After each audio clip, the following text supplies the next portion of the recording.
How do we try to be systematic about thinking about the future so that we're also questioning our own assumptions? What are the variables in the present that are likely to become more dominant in the future? And what are the constraints on the things that the actors are trying to do? What are the opportunities they have? What are the constraints? And so that's kind of systematically how I go about thinking about these things. We're living through a fundamental shift in governance and the role of institutions, particularly in the face of planetary challenges. The concept of the planetary was a new one to me when I reached out to our guest today, Nils Gilman.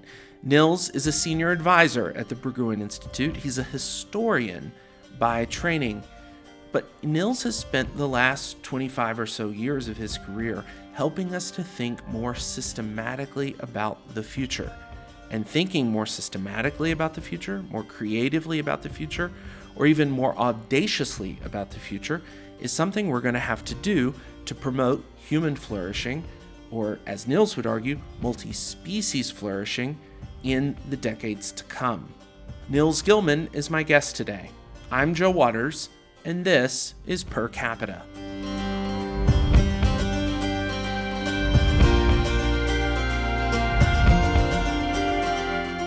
Nils Gilman, welcome to Per Capita.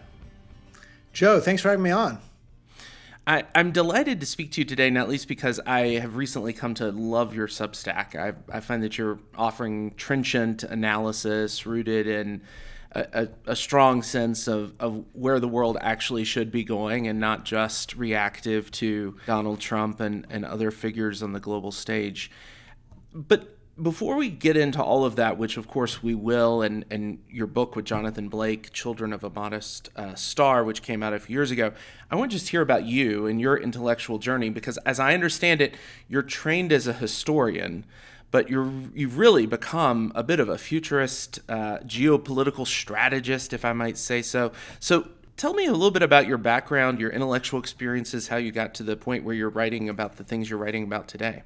I went to Berkeley for college and for graduate school, and I studied history, specifically intellectual history, which is the history of ideas, mostly European and American intellectual history. And I was sort of trained during those years. This was the 90s, basically. I started college in 89 and finished my PhD in 2000. And it was a hothouse place in the 90s for a lot of kind of postmodern theory, not because necessarily the scholars there were themselves subscribers to postmodernism, but because they were very interested in that as an intellectual movement. And that got me super interested in ideas. Where did these weird ideas about postmodernism, which people like to make fun of nowadays, sometimes for good reason, where did these ideas come from? And that sort of got me really interested in thinking about the long history of European and really North Atlantic philosophy. The formative moment for me in my political development was the fall of the Soviet Union, the end of communism and the fall of Soviet Union in Eastern Europe. And then thinking about great transformations that happened, sometimes out of the blue, right? I was 18 years old when the wall fell in Berlin, and I'd always thought it was going to last forever. And so, by the way, did most of the analysts at the CIA. And then all of a sudden it was over and we were in a different world. I think we'll get into this a little bit later, I'm sure, but we're kind of in a moment like that now, where like it's clear that the old system is gone, and the question is what's going to come next. So that's really where I started. And then professionally, I finished my PhD in 2000, and I did not become an academic. I went into industry initially. I was working in Silicon Valley initially, and I got really immersed in the process of entrepreneurship, technological innovation, and seeing from the trenches exactly how that worked. Was also a really formative experience for me and got me thinking much more practically about the way in which technological change drives historical change. I mean, people are making decisions about engineering products for specific markets that end up, ramifying out and having much bigger consequences necessarily than the technologists themselves are thinking about, right? One of my key mentors in this part of my intellectual development was Stuart Brand, who I worked with for a number of years at a consultancy called the Global Business Network, which was based in the Bay Area. And that's where I really learned from people who are some of the best who've ever done it about how to think systematically about the future. I really wanted to understand, like, how do we try to be systematic about thinking about the future so that we're also questioning our own assumptions? Because it's so easy to fall into the idea that, oh, my ideological precepts or my paranoid fears or the stuff that I know about is what really matters and the stuff that I don't know about is not what matters. And you got to sort of learn to constantly scrutinize and question your own assumptions about the world if you want to be effective at that. And that's really sort of a lot of what I've done really in the last 10, 15 years has been thinking about trying to be structured in thinking about the future and understand what are the variables in the present that are likely to become more dominant in the future, and to understand what are the constraints on the things that the actors are trying to do. What are the opportunities they have? What are the constraints? And so that's kind of systematically how I go about thinking about these things. And what are the tools that one could use? I mean, let's say that I wanted to just, in my own work and life, think more systematically about the future without, being mentored by Stuart Brand, which would be an incredible opportunity in an incredible way to learn how to think systematically about the future. But what are some of the tools that we should be honing for ourselves and then deploying to think more systematically about the future? I don't think there's one way. I definitely, this is not a field where there's like one true methodology. I think there's a lot of different methodologies. And actually, like being pluralistic about the methods that one uses to think about the future, I think is really important, because you can test one way of thinking about it versus another.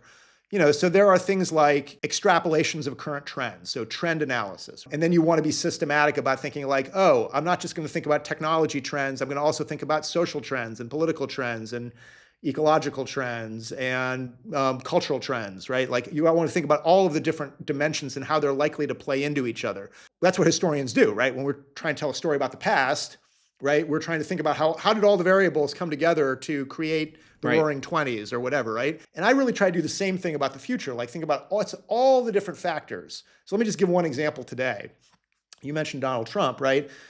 Obviously, Donald Trump is sucking up a lot of oxygen in terms of people's attention right now. We think a lot about the political things that are going on, that a lot of which he's kind of driving. And those are real. I mean, I think we're in a big moment of rupture. But there's also deeper underlying trends, right? There are demographic trends that Trump is not affecting at all, right? That populations are rapidly increasing in Africa and declining in East Asia and Europe and maybe in North America soon too. There are technological trends which have quite a lot of autonomy from the political sector, right? I mean, all the things that are being produced like AI, those were started back before Trump was even president the first time. They continued through his last term. They continued through Biden. They're now really accelerating now. So I think what you got to do is you got to think about how all those things fit together and are likely to intersect and ramify with each other. So obviously, there's computer modeling. There's simulations of one sort and another. There's wargaming. There's scenario planning. There's a bunch of different techniques that one can use to help systematically think about those possible futures. There's a term that people use in the scenario planning business, which is the official future. The official future is a shared future that you and I have about the entity we're in. And every human collectivity has an official future. Maybe even individuals do too, right? So like, families have official futures, right? About who's gonna live how long, right? And grandparents are likely to die before parents are likely to die before children. And we kind of just assume that that's the case. Companies have official futures about how they're going to grow or not. One of the reasons why the official future is a really important thing to know and to name when you're trying to think about any future is as soon as you name that official future, you start to realize immediately, well, actually things might not turn out that way, right? All these variables might come in that could change those things that we're all kind of basically assuming. We have to have those shared futures in order for us to be able to get along with each other. But the shared futures we have don't necessarily dictate the actual future we're going to get. Right. And you said that there's no data about the future, but it seems like there's a lot of data about the past, and maybe that is the data about the future. What I've always been interested in is like the people who confront the official future, right? The people who are on the edges, who are peripheral, and who say, you know what, hey, there are some things here which don't quite add up to this official future that is conventional wisdom. And, you mentioned Stuart Brand. He seems to me like exactly the kind of guy who's been poking holes in the narrative around the official future, poking holes in the conventional wisdom about the official future for at least 60 years, if not a little bit longer than that at this point. Talk to me about some of these other figures, though. Like, who should we be paying attention to? Who are you paying attention to, particularly right now, who's challenging this notion of the official future in ways that you think are really sharp and smart, and that if we're paying more attention to these people rather than to the conventional wisdom that's maybe coming out of the New York Times or MS Now or whatever, right? We might be a little smarter about what is to come in the years ahead. I'm kind of a believer that history unfolds most places most of the time, and what Stephen Jay Gould, the paleontologist, used to call punctuated equilibrium, right? There's periods of relative stasis, and then there's moments of excitement, right? There's decades where nothing happens, and then there's weeks when decades happen. I think Lenin said that, I believe. And that's sort of how I think things go along. Things are, there's an equilibrium, and then there's a disruption. The question is, where does that disruption come from? Sometimes it comes from completely outside, right? There's an earthquake in 1177 BC that destroys the Mycenaean civilization, right? Or the asteroid hits the planet and disrupts the dinosaur equilibrium, right? Sure. But if we're talking about like anthropogenic change, human-caused change, my general view, if you look at like moments of rupture and moments of historical change, typically the change comes from one of two different places.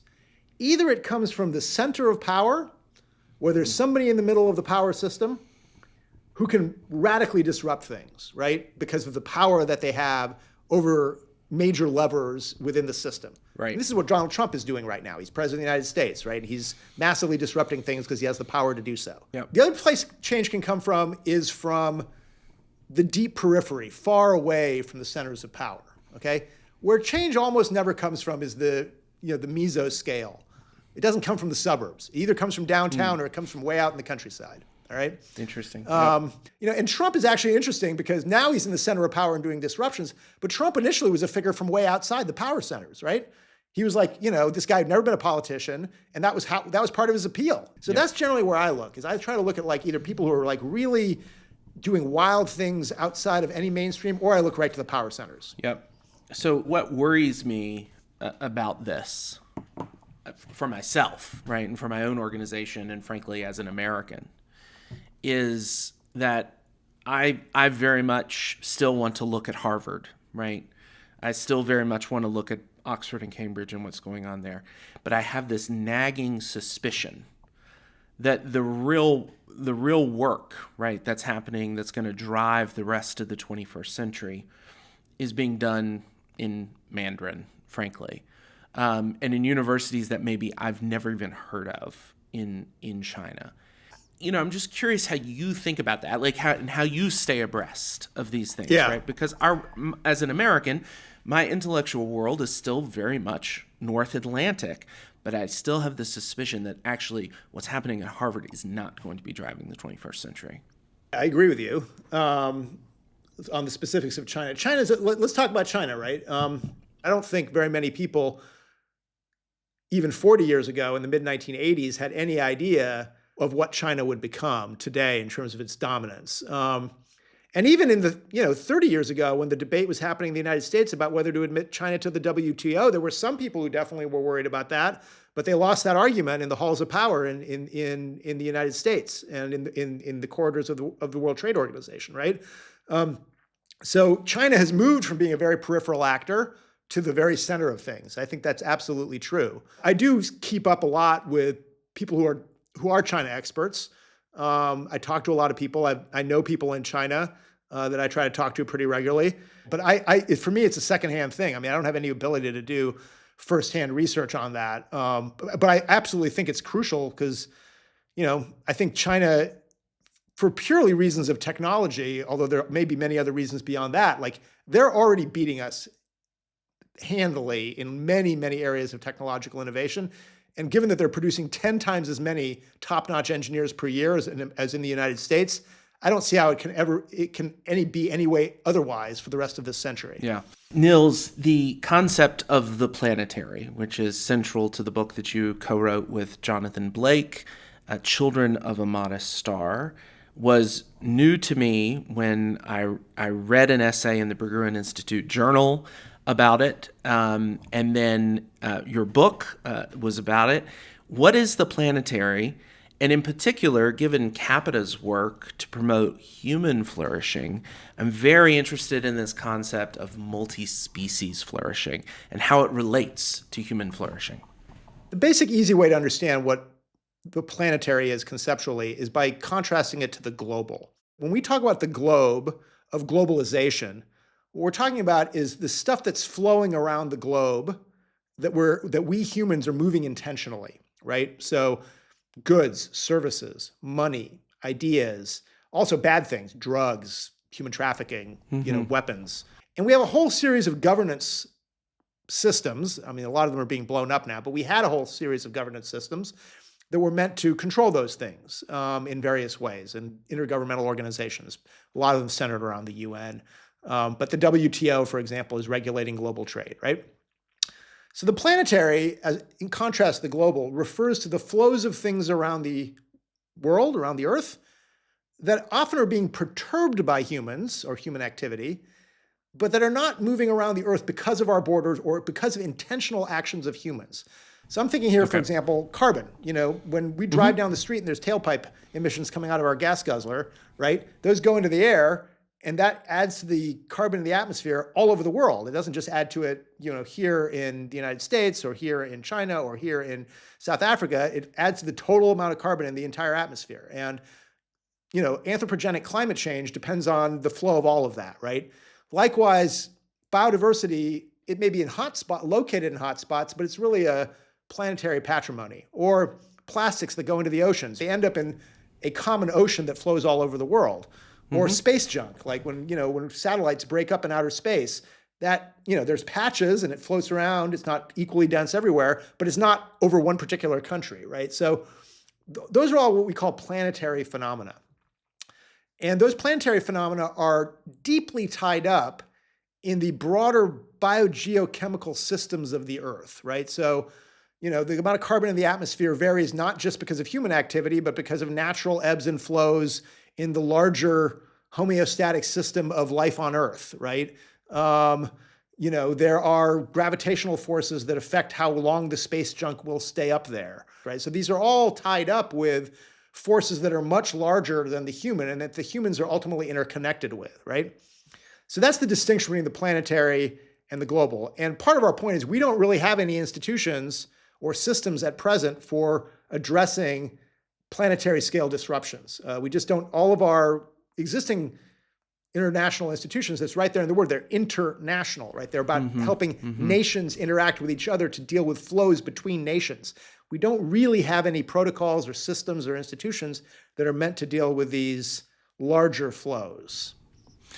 Great. Now, so that's the first part of the question. If you want, we can talk about multi-species flourishing. Yes. Multi-species Help flourishing. us understand that. So that's kind of the concept. The planetary point is kind of a conceptual thing that's the kind of bedrock of the argument in the book. But then there's also kind of a normative and a kind of ethical lodestar for us, which is that what John and I want to promote is the idea of multi-species flourishing. And here, it's actually grows out of the fact of our planetary interconnectedness. Each of us humans is two different bodies, right? One is the body that's immediately here, and the other is the body that's connected to all of these other systems, right? 90% of the genetic material in each of our bodies is not DNA from a Homo sapiens, us. It's all the bacteria that we have in our gut that helps us digest things. It's on our skin that helps protect us from outside pathogens. It's in our lungs. It's in our mouth. And we need all those things. We can't live in a completely antiseptic way. We're in a commensalist relationship with many of these other creatures. And obviously, we're breathing in and out. We are consuming food, right, that comes from food systems. And whether it's animal or plant material, we have to do all those things, right? And at the end of the day, the multi-species flourishing idea is that what we want to create is a system where there is flourishing not just of the 8 billion humans that have sprouted all over the Earth over the last couple of millennia. I mean, it's kind of interesting to think, right? You go back 300 years, there were probably an estimated only billion people on the planet. We've gone up 8x in 300 years. You go back barely to the start of the the United States, and there's been an almost order of magnitude increase in the number of humans. And we've just displaced an enormous amount of other creatures. And ultimately, I think that is to our loss. We need to find a way to live in balance and live in a kind of homeostatic equilibrium with other creatures, because we ultimately are dependent on all of these other creatures for our own human flourishing. Yeah. I do think that there's been an increasing emphasis on human flourishing. There's now the Human Flourishing Program at Harvard. The Templeton Foundation's been making these big investments in human flourishing. Do you think this focus on human flourishing, particularly in light of new technologies that are sort of driving social disconnection, it seems to me that there's a problem there that these institutions are trying to solve by this renewed focus on human flourishing. But I'm curious, is that a distraction? Should we really be talking about this multi-species flourishing? How do you interpret that? I think that all the discussion of human flourishing is fine. I think it's good, actually. I don't think there's anything wrong with it. I think we need more of it. In fact, one of the reasons I was delighted to be invited onto your podcast is I think what you guys are doing in terms of promoting conversations that will encourage us to adopt policies and social behaviors that will increase human flourishing is absolutely what we need to be doing more of in every country, not least the United States.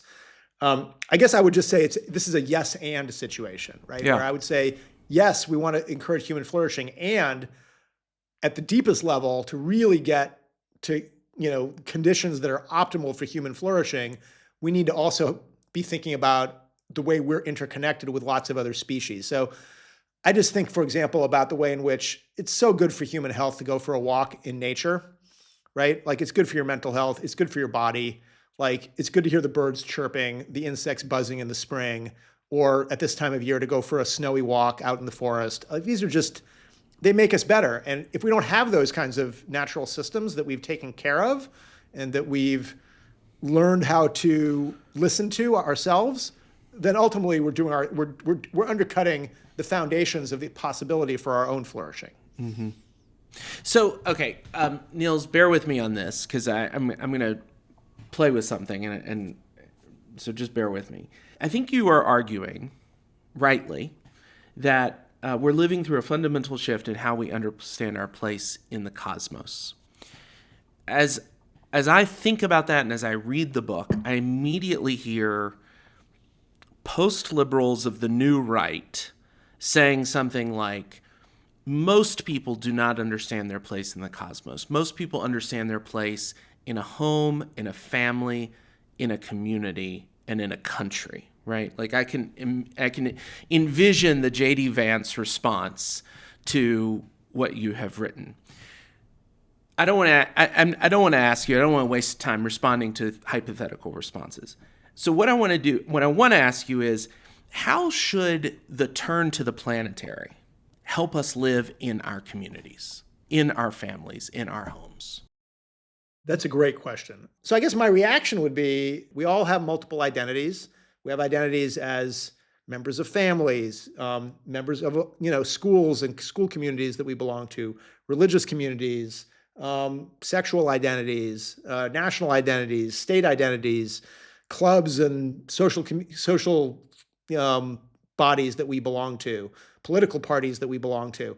I don't think there's any reason why, and we all go through some complex process of balancing those different commitments. So I don't think it's an either or thing. I certainly wouldn't want the planetary to be the overarching, trump card that supersedes everything. And in fact, the argument that John and I make is very precisely against the idea of a world government, against the idea that there should be. You recover this term subsidiarity, right? Which I love, right? Yeah. So say more about that maybe in this context as well. Yeah. So we talk about this idea of subsidiarity, and we have a little chapter that sort of goes through the history of this concept, which goes back to the wars of religion in Europe, actually, in the 16th century. And the basic idea of subsidiarity is that in any multi-scalar governance system, right? So you have a local government, you have a city government, you have a state government, you have the national government, and maybe you have governmental agencies at a more global scale, right? So we have multiple levels of government.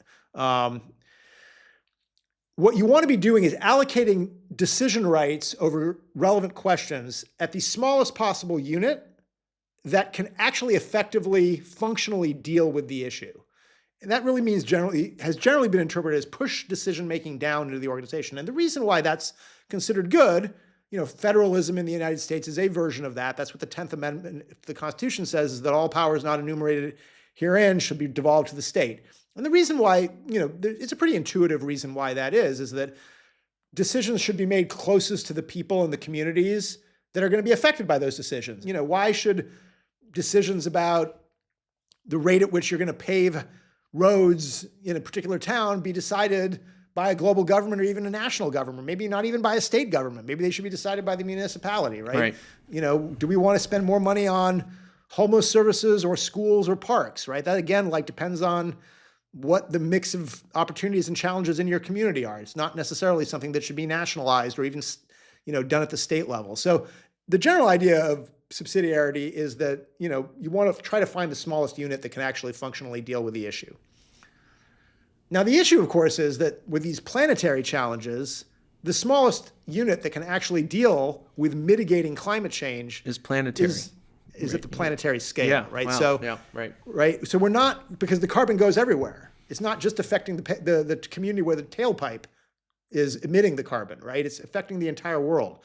So there's a small number of categories of things that we really need to have a new category of institution to deal with. And what John and I argue is we don't want to have a general world government. That can fail for a bunch of different reasons, and it's a bad idea. We have a whole section in the book where we talk about why we're skeptical of the idea of world government, which was a very popular idea, by the way, 75 years ago. So we argue instead of a world government, we should just have narrowly tailored institutions that are going to deal with very specific, often really having to do with monitoring, these planetary phenomena, and then standard setting and some amount of guidance. So for example, a planetary institution that would set a carbon budget for the planet, carbon emissions budget, and then set allocation budgets for each individual nation.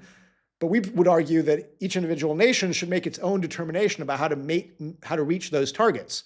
If a country, wants to reach its electrification target by electrifying its bus fleet, that's a choice. If it wants to build more hydroelectric or if it wants to build nuclear power plants, those are partly about local. If you're living in a totally flat country, you're not going to build hydroelectric, right? If you're Switzerland, you can rely heavily on hydroelectric, right? So some of it is just, you got to figure out what's going to work for the locality in question to meet those kinds of targets. But that's basically our idea, is that, so when we talk about planetary subsidiarity, we actually invert the idea to say that for a very narrow number of functional areas, we need new kinds of, top level planetary scale institutions. Mm-hmm. Yeah. Two follow-on questions from that. I can easily imagine, laid out very nicely in your book, easily imagine the planetary problems that planetary institutions would need to be developed to help us govern and solve. What's less clear to me is there a role for planetary institutions to not just solve problems, but to promote positive conditions for human and multi-species flourishing? So I think there's a couple of answers to this. My view is that promoting these things, a lot of it's going to happen more locally, and in my view should, right? Because again, exactly what the balance is about, with human and multi-species flourishing, it looks very different if you're living in a jungle than if you're living in the Arctic, right? And so people need to think about, how what that means for their local community and their local environment. With that said, I do think the planetary institutions over time will do, I think, two things that I think should help with promoting multi-species and thus human flourishing. One is to set norms around, implicit and sometimes explicit norms that the reason why we're making these decisions is because we're trying to promote multi-species flourishing at a planetary scale. And there should be work done at a communications level, at science communications level, to explain why these decisions are being made and what the ultimate goal is and what the ethical basis for the decisions are. These things should be justified. They shouldn't just be handed down, in a, authoritarian technocratic way. I do think that there should also be ways in which people should be able to have input into the decisions, right? And so I think fomenting conversations about those kinds of things and helping people understand the trade-offs and bringing them into these conversations. And I'm actually really hopeful that over the next couple of decades, there's going to be all sorts of new tools that allow people to participate. You can have people participate in really large assemblies of conversation in many different languages, which can then be synthesized and translated using machine technologies. And so we're going to be able to have much wider conversations and much better synthesis of those conversations because of technologies, large language models that are coming online. There's already lots of experiments that are going on with that. So, and I think planetary institutions could take a leading role in promoting those new kinds of participatory mechanisms. Which was that was my second question there, which is how to ensure not just sort of a procedural participation, right? Because my sense is having European elections has not meant that ordinary Europeans feel that the decisions of the European Union, the decisions of the European Parliament are sort of legitimately democratic, right? And I think that's sort of where some of this Euroscepticism has come from in the recent decade. So anything more you'd like to say, though, about how to just ensure more than just a procedural participation, but a meaningful participation, such that an ordinary human being living, as I do in, say, North Carolina, feels that they're truly participating in this planetary governance you described? I think it's going to be absolutely crucial for people to feel like they can participate. And, look, in some sense, this isn't that different of a problem than the problem facing the European Union or, frankly, the problem facing the United States, right? That we have 340 million people in this country. How much does any one of us feel like we can affect the decisions that are being made by Washington? A lot of people feel like there's a democratic deficit in the United States. I mean, in addition to Europe. So I don't think that we've cracked this problem anywhere, candidly. If you look at the democracies that work best, they tend to be pretty small, places like Switzerland or Denmark or places like that, right? It's pretty hard to scale up these processes. This is why I don't pretend that I have an obvious answer to this, but I do think that technology can make that happen, show some promise in being able to make that happen. The second thing I would say is that I do think that doing things that are hyperlocal can help people feel like they are engaged, right? So, I've never gone on a Habitat for Humanity retreat, but I know lots of people have, and they all come back and say, going and flying to Romania and building houses for a week with locals made me feel more European than anything I did in terms of sitting in class and being told how great Jean Monnet was, right? Yep. Yeah. Or being told about the mechanisms of the European Commission. Right. So I do think that things that get people to feel connected to each other around planetary themes, I think could be very, very compelling. The last thing I would just say about this is there's a generation gap on this stuff, a huge generation gap. Like, I don't think a lot of young people are in denial about climate change. A lot of what I'm saying is pretty common sense to younger people. It's pretty wild to older people, but I think that a lot of what I'm saying is not that surprising. So to people who are, certainly people who are born in the 21st century, they all understand this. For people my kids' age, the systems have been failing the entire time they've been alive, right? None of my kids remember before the financial crisis. Right. Nils, let's turn now to talk about our current moment, right? Or the geopolitical moment that has developed in the last few years since you wrote Children of a Modest Star. And you're doing a lot of writing on your Substack about this, and I'd encourage our listeners to take a look at it. It's become, as I think I already mentioned, it's become indispensable reading for me. You, in December, wrote an open letter to Trump's national security team after they published the national security strategy. And one of the phrases, which you're quoting Henry Farrell and Abraham Newman here, that struck me was that we have entered an age of weaponized interdependence, where power resides in the control of complex central nodes of finance and technology.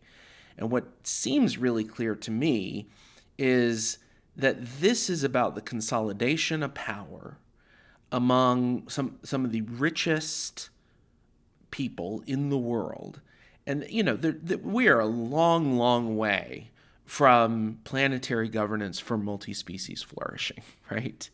And so I just want to understand how you both read the current moment and also understand the gap between what you and John Blake were arguing for in 2021, 2022, 2023, and where we are today, not only with Trump, it's not just about Trump, but Xi and Putin's territorial aggression in Ukraine and on and on. Look, when John and I sat down to write the book, it was a little bit more of a hopeful moment, but it wasn't that much more of a hopeful moment, to be totally honest. I mean, we wrote this book very much believing that this is a book for the future, that we are probably going to have to go through a pretty severe crisis in order to get to the kind of governance systems that we're envisaging in the book. That's partly because really dramatic changes in governance almost always happen in the aftermath and as a result of huge crises. So, it takes World War I to get to a Parliament of Nations, a League of Nations, right? It takes World War II to get an effective Security Council. I mean, massive cataclysms before you get to more effective governance entities at a global scale. I hope we don't have to go through something that severe to get to the kind of planetary institutions we've been talking about so far in this conversation. I do think that we will eventually get there. And the reason we're going to eventually get there is all of these planetary phenomena are a factual reality. Right. There's all sorts of anthropogenic perturbations of these systems that eventually, sooner or later, we're going to have to get our hands around. Or it'll be, the chaos will be absolutely horrible. We could end up with chaos. Empires, even planetary scale ones, do sometimes fall, right? And maybe we'll end up with only 1 billion people after a massive nuclear war or worse, right? I mean, that could be a future we're heading towards. I really hope it's not, but we could be heading towards something like that. But even when we were writing this book 3 years ago, we saw the neo-nationalist, neo-sovereigntist writing on the wall. Xi had been in power since 2012, and the Chinese guard their sovereignty at least as jealously as the United States. Trump had obviously been president from 2017 to 2021, and it looked like he might be coming back. I pretty much expected it was certainly possible, and indeed he did. I expected that he would be about as aggressive as he's been if he did come back. So none of this has been particularly surprising to me of what we've seen coming out of the Trump team. I mean, maybe, the aggression on Greenland was a little bit, more than I expected, but more or less, the idea of reasserting, naked power on a, hemispheric basis. This is not exactly new. I mean, they call it the Monroe Doctrine because it's been 200 years since the original Monroe Doctrine was proclaimed, and the U.S. has been trying to dominate this hemisphere, basically for as long as we've been able to, right? So this is hardly anything new. I mean, kidnapping a president, even that's not new. We did that with Noriega, right? So I don't know that we're seeing anything really dramatically way outside the historical record in terms of what Trump is up to. I think the actual truth about what Trump is up to that is a real disruption is that even though he's couching everything he's doing as, yeah, booyah, America first, we're so strong, what we're actually seeing is a massive retreat of American power right now, right?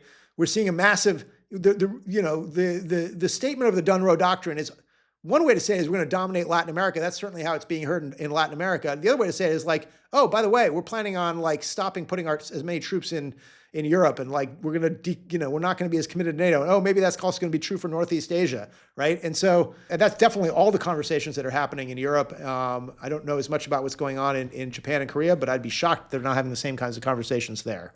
So that's kind of where I read things, is that, you have this reassertion of a kind of more verbally belligerent, but actually less geopolitically ambitious version of the United States' activities, right? And the U.S. obviously is doing things like blowing up USAID and pulling out of the World Health Organization and pulling out of 66 other organizations, right? I mean, these are all things that are being announced. These things are going to go on in some form, right? It's just the U.S. isn't going to be part of it. And you actually have argued that they might be more effective with the U.S. out of them. In many of these cases, the U.S. almost certainly, they probably will be more effective because the U.S. actually has been a blocking faction in many of these places. So, ironically, if you care about the missions of these organizations, then having the U.S. get out, in many cases, is probably going to be a good thing. So, Nils, I mean, one thing that I have thought about is how, growing up in the American South, I had a pretty healthy, I think, respect for the ability of America to self-correct, but also we had done it, right? I grew up in South Carolina. We had started the Civil War, and we had lived through integration of the Civil Rights Movement basically 100 years later. I was taught that we had done something really tragic and horrible, and we had self-corrected, not perfect by any means, but there was a self-correction. At the same time, I was actually in elementary school during the first Gulf War. I remember listening to Lee Greenwood's God Bless the USA, pumped over the elementary school sound system, right? Yellow ribbons. We were very, very proud, very happy. Norman Schwarzkopf was a hero. America. So I had a sense that America could self-correct, but also America could do good in the world. And I think one of the things that for people like me, and maybe you as well, that I'm struggling with is how should Americans think about ourselves today? And how should we think about our country today? Because I grew up believing that America was a novel idea rooted in life, liberty, and the pursuit of happiness, and that our founding fathers had not only framed this for ourselves, but had framed it for the world. And people all over the world, particularly behind the Iron Curtain, looked to America with hope and aspiration. Now I feel like we're in a real crisis of confidence, right? Yeah. We're having a live conversation right now about the fact that the withdrawal of the United States from global institutions might be good for the health of the planet and the health of human beings, the flourishing of human beings. Canada is actually doing war games, trainings, exercises, and so forth to prepare for guerrilla warfare against the United States. So I'm just curious, like, how do you think we should be thinking about ourselves as Americans right now and our role in the world? And then the second part of that question is, what's the opportunity for civil society organizations like the one I run, Capita, to basically network across borders to be the kind of Americans that maybe isn't represented by the government in Washington, but which, still a sizable portion of us want to be in the world? That's a great, complicated question. I've got a bunch of thoughts on this, Joe. I don't remember exactly how I thought about this when I was a kid, but I was given a historical education, as we talked at the top of the show about, at Berkeley, that really drove out of me the idea of American exceptionalism. America is exceptional in some ways. We've been the biggest power, but like the idea that we have a providential role in the world, I never really bought that. And the idea that like the laws of political gravity don't apply to us, that like when we do certain things that in lots of other countries produce bad results for those countries, that we're going to be able to just get away with those things, right? So part of why I've been really alarmed in the last year, and even before, Trump came back into office, is that a lot of the things that are going on in the United States right now have happened in other countries. We've seen this movie before.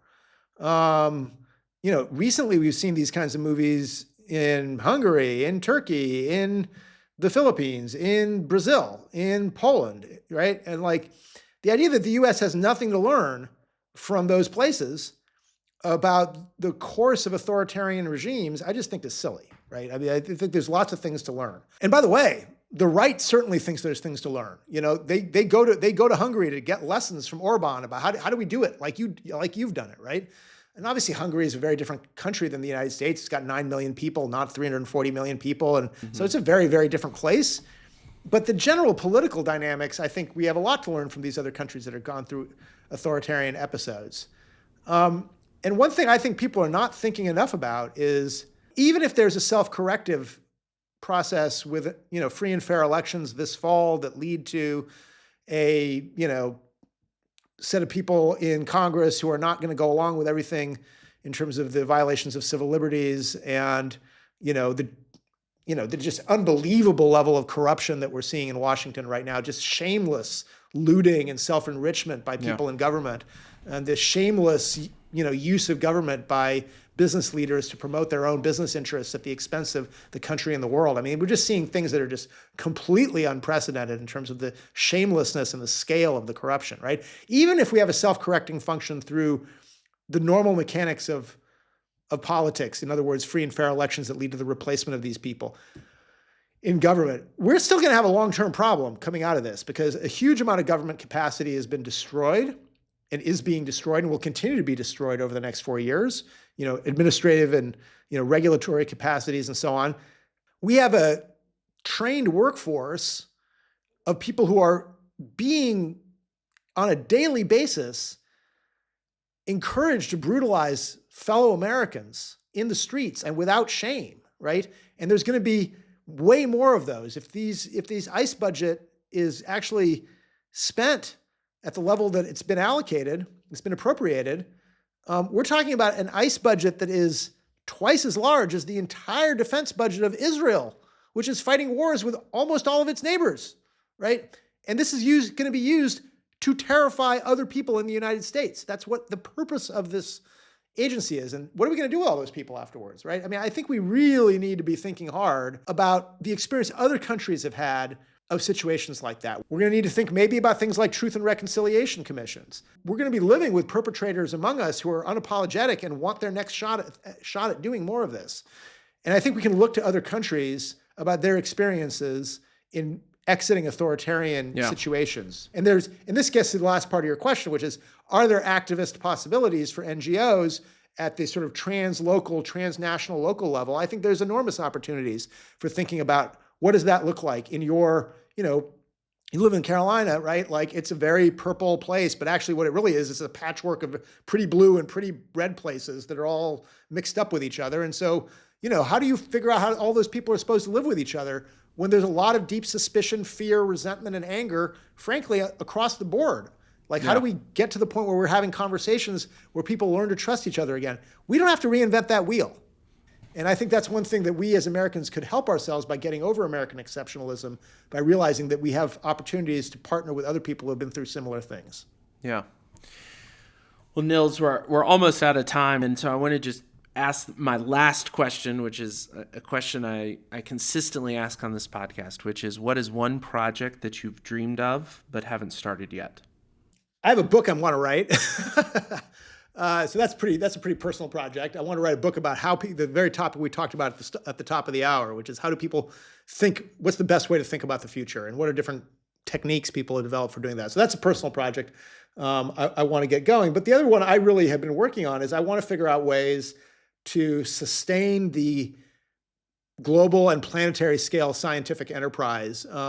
So much of what we understand about the world depends on rigorous long-term data collection, bean counting, if you want to call it that. And that's a fragile system. It's been built up over many years. And that's another thing that actually, a lot of that's based in the US, and the Trump people have already been trying to take some of that apart, taking down weather satellites that help us understand climate change, for example, taking data off of government websites that are used for assessing everything from, crime to healthcare matters. So I think figuring out ways to sustain the evidentiary basis for creating shared reality and evidence-based policymaking is something that I'm very passionate about. I haven't gotten started with on any kind of a practical level. Had many conversations with people. There's lots of people already doing really good work, but this is something that I'm really committed to over the longer term, and I want to really join up in that. Well, nice. Nils Gilman, thank you so much for joining us on Per Capita. It's great to have you. Thanks, Joe.